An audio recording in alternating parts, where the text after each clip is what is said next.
భూమిని తల్లకిందులు చేసేటువంటి వారని చెప్పారు. సర్వలోకములకు మీరు వెళ్లి సువార్తను ప్రకటించండి. ఈ 12 మందే ముఖ్యమైనటువంటి వారని ఆయన బ్రతికి ఉన్నప్పుడు ఆయన చెప్పాడు. ఆయన లోకంలో జీవిస్తున్నప్పుడు అని చెప్పారు. కానీ వారు మర్చిపోయారు. వారు వెళ్ళి చూడాల్సింది, యాక్చువల్లీ వారే చూడాల్సింది, కానీ వారు చూడలేదు. వారికి చెప్పడానికి ఈ శిష్యులు ఈ యొక్క స్త్రీలు బయలుదేరి వెళ్ళారనేటువంటి విషయాన్ని మనం ఇక్కడ గమనించాల్సిందిగా దేవుని వాక్యం చదివిస్తుంది. చదవండి కిందకి.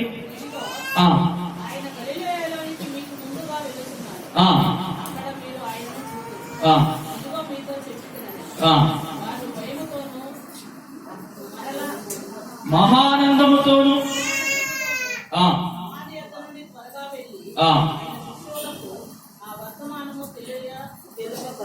తెలుప పరిగెత్తుచుండగా యేసు వారిని ఎదుర్కొని మీకు శుభమని చెప్పాను. వారు ఆయన దగ్గర వచ్చి ఆయన పాదములు పట్టుకొని ఆయనకు మొక్కగా, యేసు భయపడకుడి, మీరు వెళ్ళి నా సహోదరులు గలిలలో వెళ్ళవలని వారక్కడ నన్ను చూతురని వారికి తెలుపుడి. చాలండి. ఇక్కడ మనం గమనించినట్టు మొట్టమొదటిగా ప్రభువైనటువంటి యేసుక్రీస్తు వారి సమాధి దగ్గరికి వచ్చిన మగ్దలేని మరియా, వేరొక మరియా ఆయనను చూశారంట. ఆయనను చూసి ఆయనను ఎదుర్కొన్నారంట, ఆయనతో కలిసి మాట్లాడారంట అనేటువంటి విషయాలు మనం ఇక్కడ గమనించాలి. కాబట్టి దేవుని వాక్యం సెలవిస్తుంది, పునరుత్థాన దినమందు ఆయన యొక్క పునరుత్థాన బలమును మనం తెలుసుకునేటువంటి వారుగా ఉండాలి. ఎందుకని నా యందు విశ్వసించేటువంటి వారు చనిపోయినను మరలా వారు బ్రతికెదరు. నా యందు విశ్వసించిన వారికి ఎన్నటికీ కూడా మరణం అనేది లేదు. ఈ లోక మరణాన్ని గురించి ఆయన చెప్పలేదు, కానీ పరలోకములో ఆ యొక్క మహిమలో, ఆ యొక్క పరలోక రాజ్యములో నిత్య జీవము వారు యుగయుగములు జీవిస్తూ ఉంటారనేటువంటి విషయాన్ని ప్రభువైనటువంటి యేసుక్రీస్తు వారు చెప్పినట్టుగా మనం ఇక్కడ చూడవచ్చు. ఆయన చెప్పినటువంటి మాటలు వారు తలపోసుకున్నారు, వారు భద్రపరుచుకున్నారు. వారి హృదయాలన్నీ కూడా మరి ఆయన చెప్పినటువంటి మాట వారు విన్నారనేటువంటి విషయాన్ని మనం ఇక్కడ గమనించవలసినట్టుగా దేవుని వాక్యం సెలవిస్తుంది. కాబట్టి ఆయన యొక్క పునరుత్థానంలో ఉన్నటువంటి శక్తి, ఆ బలమును మనం తెలుసుకునేటువంటి వారుగా మనం ఉండాలి అనేటువంటి విషయాలు మనము చూడవచ్చు. అంతేకాకుండా దేవుని వాక్యం సెలవిస్తుంది, ఆయన విశ్వసించేటువంటి వారు ఎప్పుడు కూడా వారు చనిపోయినా కూడా మరలా బ్రతుకుతారు. ఎందుకని నేను మరణాన్ని జయించాను, నేను పునరుత్థానమయ్యాను. సద్దుకైలు అనేటువంటి ఒక బ్యాచ్ అక్కడ ఉంది. ఆ సద్దుకైలను చూసి పునరుత్థానము లేదని చెప్పుకునేటువంటి వారు. అయితే ప్రభువైనటువంటి యేసుక్రీస్తు వారు పునరుత్థానమైన తరువాత వారు ఏం చేస్తున్నారనే విషయాన్ని మనం గమనించినట్లయితే వారు మౌనమైపోయారనే విషయాన్ని మనము చూడవచ్చు. కాబట్టి మన యొక్క జీవితాల్లో కూడా మనం గమనించవలసింది ఏంటంటే, ఈ లోకంలో మనం జీవించేంత కాలము మరి ప్రభువైనటువంటి యేసుక్రీస్తు వారితో మనం అంటగట్టబడి ఫలిస్తూ ఉన్నట్లయితే, ఆయనతో పాటు మన యొక్క జీవితం కొనసాగుతూ ఉన్నట్లయితే, ఆయన ప్రథమ ఫలముగా ఏ విధంగా అయితే పునరుత్థానమయ్యాడో అదే ప్రకారంగా ఆయనను విశ్వసించేటువంటి వారు కూడా పునరుత్థానం యొక్క అనుభవంలోనికి వస్తారు అనేటువంటి విషయాలు మనము జ్ఞాపకం చేసుకోవాలి. కాబట్టి ఆయన అంటున్నాడు, మనం చూసినట్లయితే ఆయన ఎందుకు విశ్వసించేటువంటి వారికి ఏ శిక్షా విధి కూడా లేదు. చదవండి, ఫిలిప్పీయులకు రాసినటువంటి పత్రిక 3వ అధ్యాయం 10వ వచనం ముగించుకుందాం. ఫిలిప్పీయులకు రాసిన పత్రిక 3వ అధ్యాయం 10వ వచనం.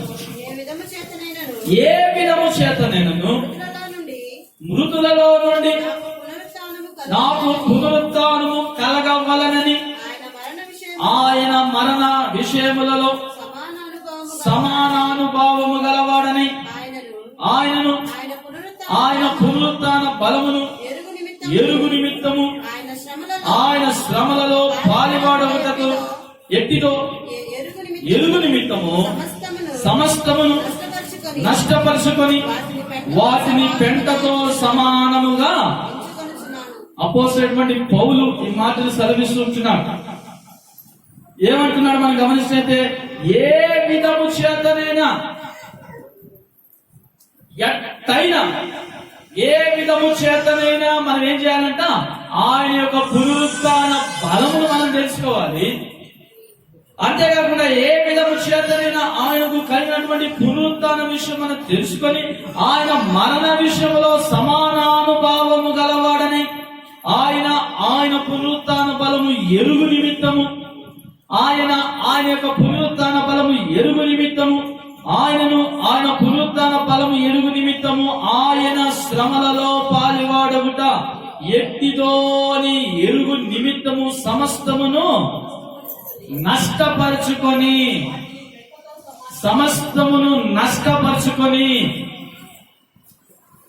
ఈ లోకంలో ఏమేమైతే మనకు లాభంగా అనిపిస్తుందో వాటిని అన్నింటినీ కూడా మనం ఏం చేయాలంట? నష్టపరుచుకున్న పర్వాలేదు, పరలోకానికి వెళ్ళాలి. అపోస్తలుడైన పౌలేమో అన్ఎడ్యుకేటెడ్ కాదు, చదువుకోకుండా ఉన్నటువంటి వ్యక్తి కాదు, హై క్వాలిఫైడ్ అయినటువంటి వాడు, సెనెట్ సభకు ఒక మెంబర్.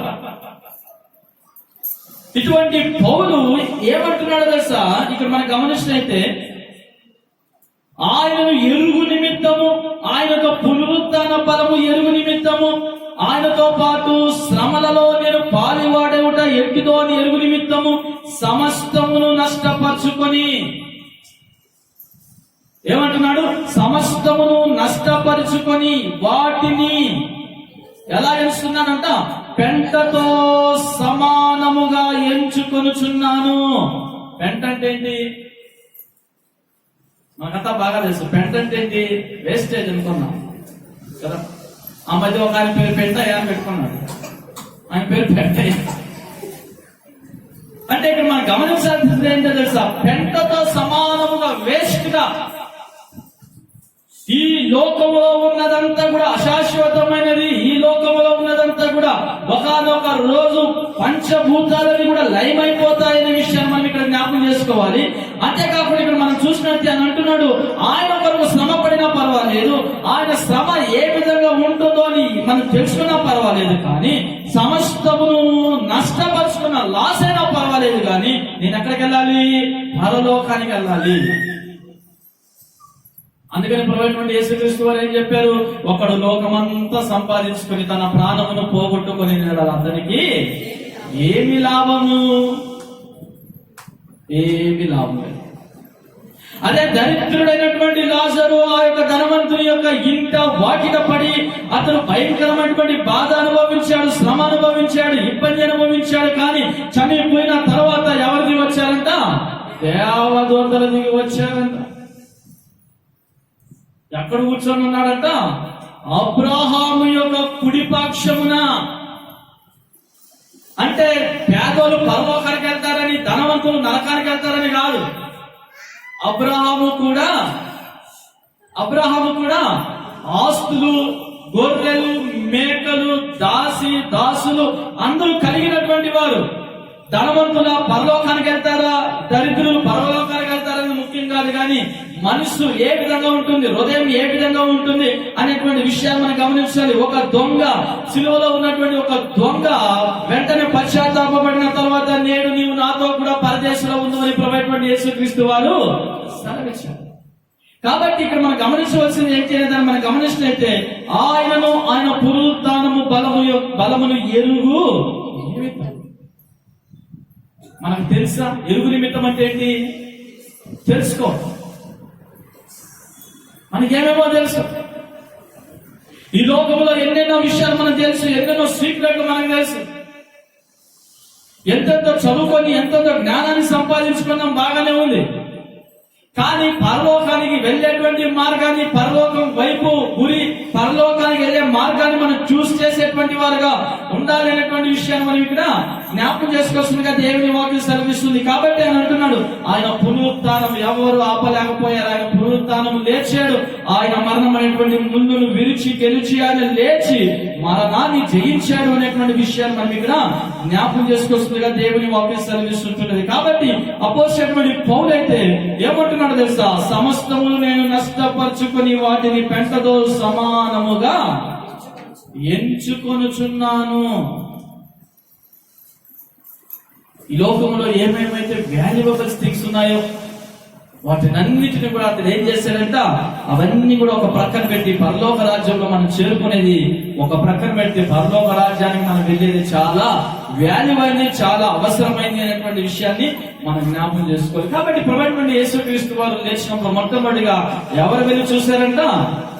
స్త్రీలే వెళ్ళి చూశారు. వారు వెళ్ళి చూసిన తర్వాత మళ్ళా ఆయన యొక్క శిష్యులకు బయలుపరిచారు. శిష్యులు వెళ్లి వారి ప్రభువైన యేసుక్రీస్తు వారు చెప్పిన ప్రకారంగా గలిలయలో ఆయన కలుసుకున్నారు. ఆయన దాదాపు 11 సార్లు కనపడ్డాడు. 11 సార్లు 40 రోజులు ఆయన పునరుత్థానమై మరలా లేచి అదే ప్రాంతంలో, అదే గ్రామంలో, అదే గలిలయలో, అదే యెరూషలేములో ఆయన కనపడ్డారు. ఒకవేళ కనపడకపోయినట్లయితే ప్రజలు ఏం చెప్పుకునే వాళ్ళు? ఆయన పునరుత్థాన కాలం. ఆయన ఎలా వెళ్ళిపోయాడో మాకు తెలియదు, ఎక్కడికి వెళ్ళాడో మాకు తెలియదు. కాబట్టి ఆయన చనిపోయి మరలా లేచి అందరూ చూడాలని అందరికి 11 సార్లు కనపడి అందరూ చూసిన తర్వాత అప్పుడు అందరూ చూస్తుంటే అలాగా ఆయన 40 రోజులైన తర్వాత అరోహరం అయిపోయి మరలా పరిశుద్ధాత్మ దేవుని పంపించినట్టుగా దేవుని వాక్యాన్ని మనం గమనించాలి. కాబట్టి ఈ యొక్క పునరుత్థానం యొక్క బలాన్ని మనం తెలుసుకున్నటువంటి వారుగా ఉండాలి. ఆయన మరణించాడు, ఆయన మరలా లేచాడు, ఆయన చెప్పిన ప్రకారంగా మరణించాడు, ఆయన చెప్పిన ప్రకారంగా 3వ రోజున తెల్లవారుజామున మరలా ఆయన లేచాడు అనే విషయాన్ని మనం గమనించాలి. ఆయనను విశ్వసించేటువంటి వారికి కూడా ఏ శిక్షా విధి లేదు. ఆయనను విశ్వసించేటువంటి వారు చనిపోయినా కూడా మరలా వారు బ్రతికెదరు అనేటువంటి విషయాన్ని కూడా మనం ఈ మధ్యాహ్న కాల సమయంలో మనం జ్ఞాపకం చేసుకోవాల్సిందిగా మరి దేవుని వాక్యం ఇక్కడ సెలవిస్తున్నది. కాబట్టి చదవండి, అదే యోహాను సువార్త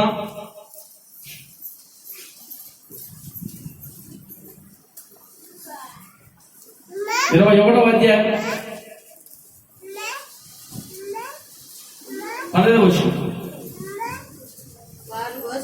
వారు భోజనము చేసిన తరువాత యేసు సీమోను పేతురు చూచి, యోహాను కుమారుడైన సీమోను, వీరికంటే నీవు నన్ను ఎక్కువగా ప్రేమించుచున్నావా అని అడగగా అతడు, అవును ప్రభువా, నేను నిన్ను ప్రేమించుచున్నాను, నీవే ఎరుగుదువు కదా అని ఆయనతో చెప్పెను.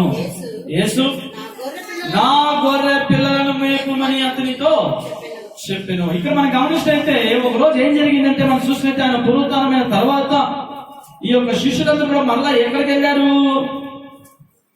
వెళ్ళారంటే మరలా వారందరూ కూడా వారు వృత్తికి వెళ్ళిపోయారు. సముద్రంలో చేపలు పట్టడానికి వెళ్ళిపోయారు. ఆ గలిలయ సముద్రంలో వలలు వేస్తూ ఉన్నారు.